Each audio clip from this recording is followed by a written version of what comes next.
4,155 pages, $1.7 trillion. Valerie, this is the funding package.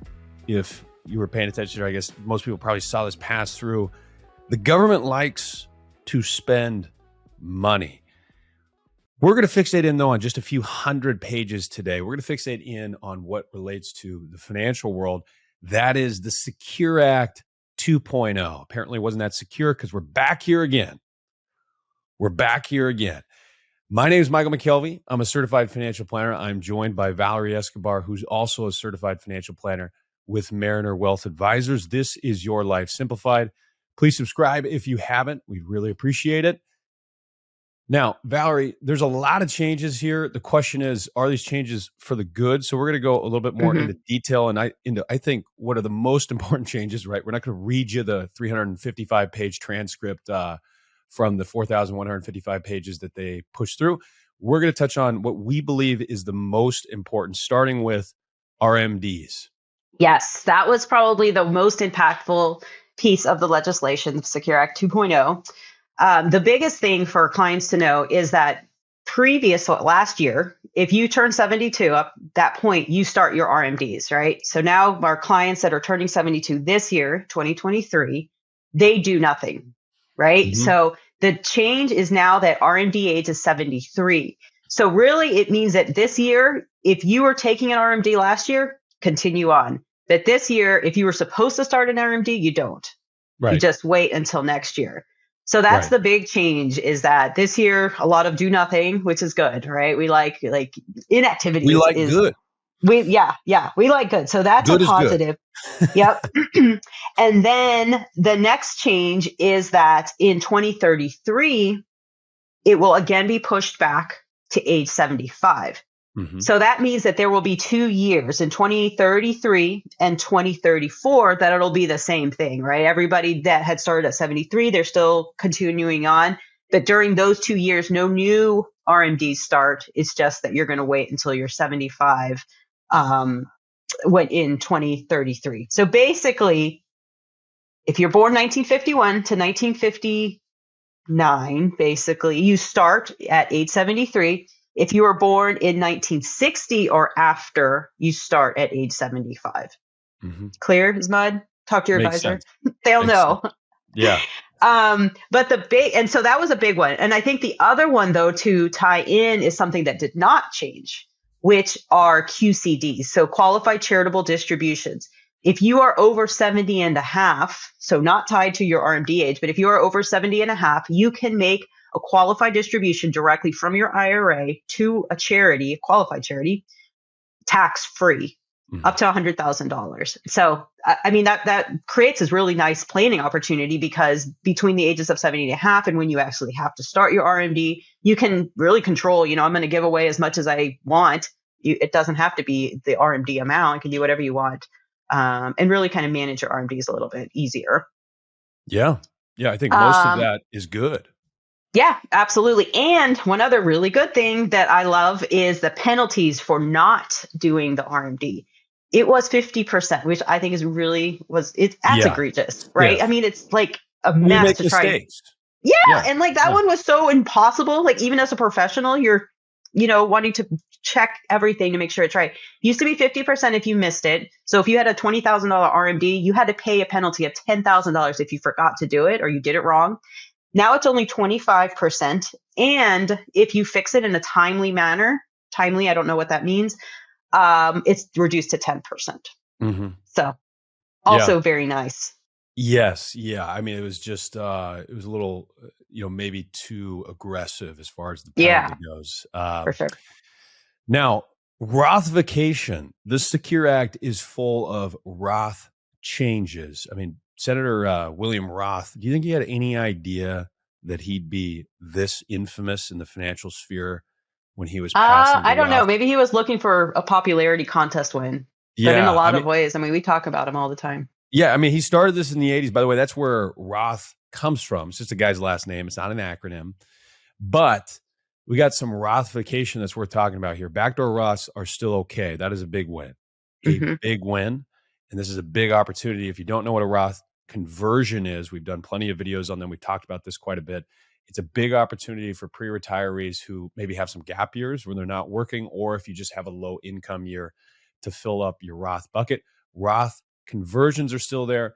Backdoor Roths are also still okay, Hmm. which involves contributing to a non-deductible IRA and then converting it, or a mega backdoor Roth, which would involve an after-tax contribution, then converting that over to a Roth. Those are still okay. They eliminated RMDs from Roth employer plans. I would say that's another big win. It also didn't really make sense. Yeah, that was Now, just an annoying thing that people had to watch out for. yeah, for those that are maybe working and still saving in their 70s into a Roth account, you don't have to then turn around and just take that money out, which it didn't really make that much sense. For anybody who had an existing 401k, a Roth 401k, that was just sitting out there, you weren't forced to take money out. Now, of course, probably makes sense just to at least consider moving that into a Roth IRA if that's the case. You don't work for the company anymore, but still, that's another change. We also had the creation of the Roth SEP and the Roth Simple Plan, not the band Simple Plan, which has a wonderful song, Perfect. Used to love that song, still do. Not that Simple Plan. This is the Roth Simple Plan. This is the financial Simple Plan. We have a creation of that for both those retirement plans. So some people work for a company, smaller company, that maybe has a simple retirement plan. That's what it's called, SIMPLE. And you can only contribute pre-tax monies before this change. Now there's the ability to contribute Roth. Same with SEP. So for those who are self-employed, they're probably familiar, at least heard of what a SEP IRA is. You can now contribute through Roth dollars. So you can now make Roth contributions to a SEP, which is, I think, another great opportunity for those who are self-employed. Matching contributions to Roth side of retirement plans. So before, you could only your match that you got from your employer was just automatically pre-tax. So if you Hmm. work for an employer and you have a match on your 401k, it was automatically pre-tax. Now you have the ability to elect to get that contribution from the employer as a Roth contribution. So you have the option between pre-tax or a Roth. So that's another change. Now, I will say on that, it might take some of these providers some time to get these changes instituted. Right. We'll see.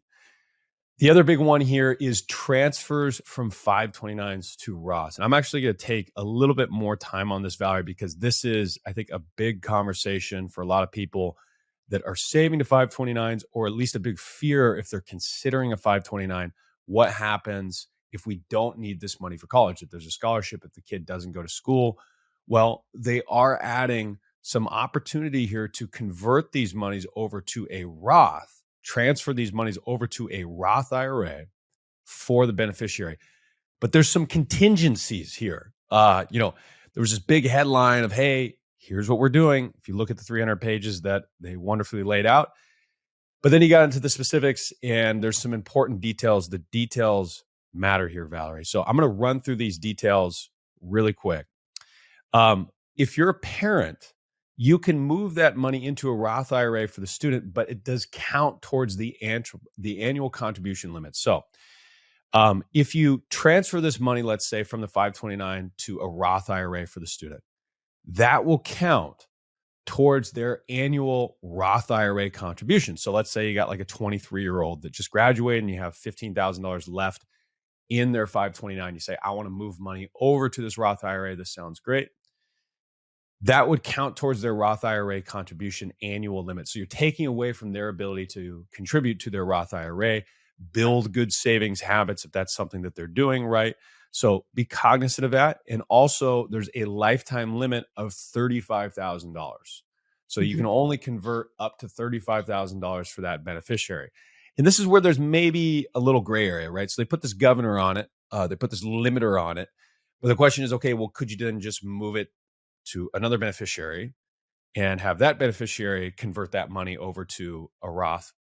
A little bit of a gray area, because with 529s, that is what you can do. You can change the beneficiary. So if John goes through, he doesn't need that 529 money, but Mary's behind John, your daughter, you can move that 529 to your daughter. But the question is, can you then convert the same $35,000 that you did for John? A little bit of a gray area there. Hmm. They never seem to hit these things perfectly when they roll it out. And, obviously they're complex questions. A few other things here. Beneficiary must have earned income in order to do this conversion. So just like in a Roth contribution, you have to have earned income.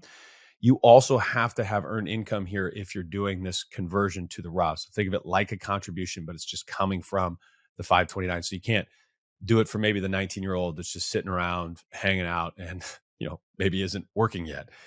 There's no income limits. That's a good thing. Mm-hmm. We know that there are income limits often attached to Roth IRA contributions. And I think this is really a good planning opportunity for those that have maybe overfunded a 529, which is few, but some, or at least eases the tension of the fear of over contributing to a 529. Because the biggest fear that most people have of 529s is, well, what happens if the kid doesn't go to college, or if we just don't need this money for one reason for college? There's a scholarship, whatever it might be. This does give some leeway to then still help out that child. My fear that I'm going to finish on here is if that's the case, you really want that 20-year-old to be building saving habits on the other side of college. And one thing to maybe consider is doing a mom or dad match, if you will, right? So if you are going to do this conversion, say, hey, we'll put in 2,000 into your Roth and you just have to match it 2,000, or put that 2,000 somewhere else. So maybe we'll do a full 6,000, but you got to put 6,000 into your pre-tax 401k contribution. Something to consider to at least get some habits and not make them just like, hey, well, yeah, I'm coasting here. I'm good. Right. Mommy or daddy match. That's always, a little bit on each side. Also time limits, right? You have to have the 529. 15 years. 15 years. Okay, perfect. Yeah, another gray zone, because again, if there's a beneficiary change, does that count towards that 15-year limit? But point being, if you have like a 17-year-old, you can't just open this 529 up today and turn around 5 years later and just start converting. You would have to leave those monies in the 529 for 15 years before you could start doing this. Right. So really is for easing that like peace of mind, giving peace of mind for, they're two. I don't know what they're going to do. Right. Yeah. Yeah. For younger families. And then there's one other thing that I would just say is worth considering. Well, I'll let you talk about that with the student loan payments, because I think you're going to dive in that with retirement accounts. Yep. So yeah. And I think too, another Rothification that I think was pretty interesting, that with catch-up contributions. So if you're over 50 and you can now increase the amount that you can save to your 401k plan, also to your IRAs. Now, if you are a high wage earner, which is $145,000 per year for your wage, again, another gray area because it's like per employer or per, the whole year.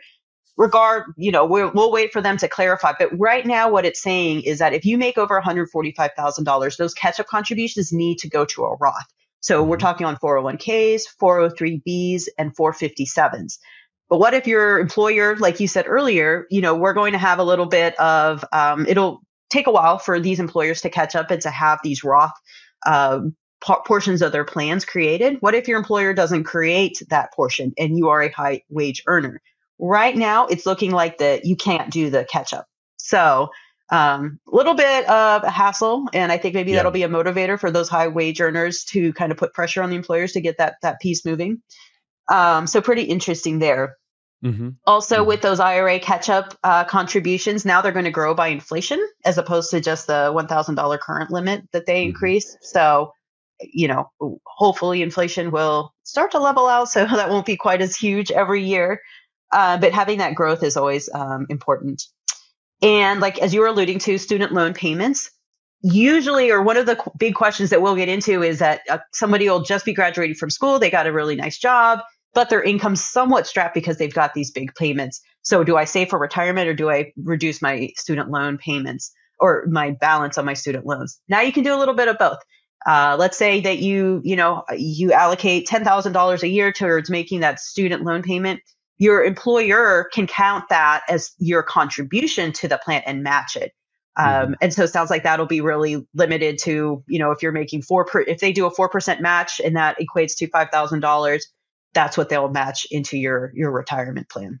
Yes. And that is helpful because, well, student loan rates, at least on the private side, probably going to be going up and continue to go up Hmm. given the increase in interest rates. So if you have a 10, 11% student loan, well, you might be looking at your 401k and say, I can't get a guaranteed 10% with my 401k. Yeah. So if I put this money towards my student loan, I'm getting effectively a 10% guarantee by paying down that loan. So now there's at least, I think, some ease to that thought of, well, I feel like I'm taking away and this, the student loan is just building over here. I want to make sure that I pay it down as fast as I can. So I think that's a good opportunity, and also just kind of frees up the ability for someone who does have some student debt to pay down what effectively would likely make more sense for them, right? Hmm. Um, Auto enrollment. One other thing that I am a big fan of. Uh, if you've paid attention at all to Richard Thaler's work on this, this is done actually a few decades ago. They made a change to where you could have auto enrollment. Companies could choose to have auto enrollment for their retirement plans. So people would just automatically start contributing, and they would have to then go in and change the contributions to not contribute. It's just that this wasn't required. And now this will be required for new plans, from my understanding. So what that Yeah. means is if a company is rolling out a 401k, everybody starts with auto enrollment and they have to go in and choose to shut that off. So it's not up to the company to do this anymore, which most companies would not do this because they'd be afraid of an employee being like, what the heck? Like, why is this money coming out? I didn't want this money coming out. But we know that this curbs human behavior in a very Hmm. good way, creates an environment where behaving well is easy. These little nudges, if you will, can help the general public save towards what's important, which is their future.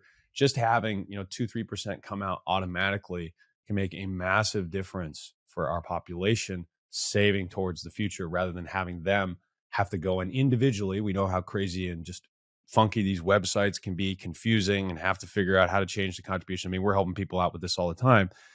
They don't have to do that. They're just automatically having money going into that plan, into some target date fund. I think that's overall a net good for society. Yeah. It's like the boiling of a frog, but to its benefit. Yes. This is Yeah. something that is very helpful. Yes, exactly. So a few other miscellaneous changes just to wrap up here. ABLE accounts, which if you Hmm. have a child of disability, or if there's anyone you know who has a disability, you've maybe heard of these. They increase the age from 26 to 46. So anyone who has become disabled before 46, they can contribute to this ABLE, which is a wonderful vehicle. It has some tax benefits if you haven't looked into them. So I think that's a good change. And then also, this is one that's going to be interesting. It looks to be that they've moved some of the language, or at least shifted some of the language, to allow annuities into retirement plans. Uh, I'm not sure if that is overall net good or not yet, but it looks to be that these retirement plans will allow some annuities to be held within them, which previously you couldn't really do this. So we'll see what happens there. You might see some annuity options within your 401k at some point in time in the near future. Um, that might be decent for if they have a MIGA or something like that, a 1-2 year annuity. I'm not sure if like the fixed annuities that are essentially CDs. So if you say, well, I got to take this out in 2 years, maybe there's a 2-year annuity there for you that's just fixed. It's similar to a CD that you could use, but variable annuities, I, I struggle to see where that's maybe great inside a retirement plan, but I'm willing to be surprised. I'm willing to be Right. surprised on that. And I'm willing to admit that there are better annuity experts out there than me. So hopefully you enjoyed this episode. We touched into quite a bit of language there, but I'd say overall, there are some good changes here for the Secure Act 2.0. If you're listening to this for the first time and you haven't subscribed, I'd encourage you to do so. We would really appreciate for more industry insights from industry professionals here at Mariner Wealth Advisors. Again, my name is Michael MacKelvie, joined by Valerie Escobar. You guys take care.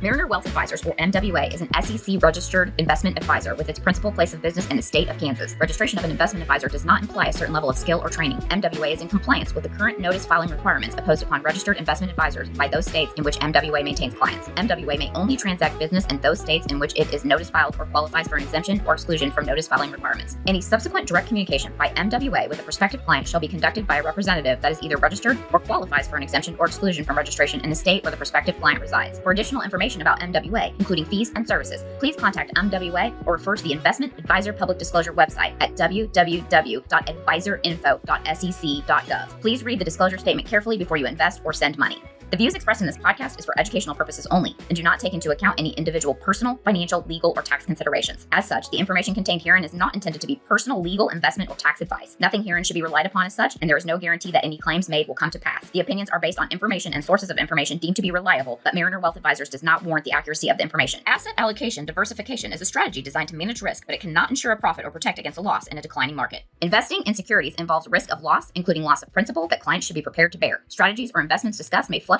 in price or value. Past performance is not indicative of future results. Certified Financial Planner, trademark, CFP, registered trademark, and federally registered CFP with flame design marks, collectively the CFP registered marks, are professional certification marks granted in the United States by Certified Financial Planner Board of Standards, Inc., also CFP Board. The CFP, registered trademark, certification is a voluntary certification. No federal or state law or regulation requires financial planners to hold the CFP certification.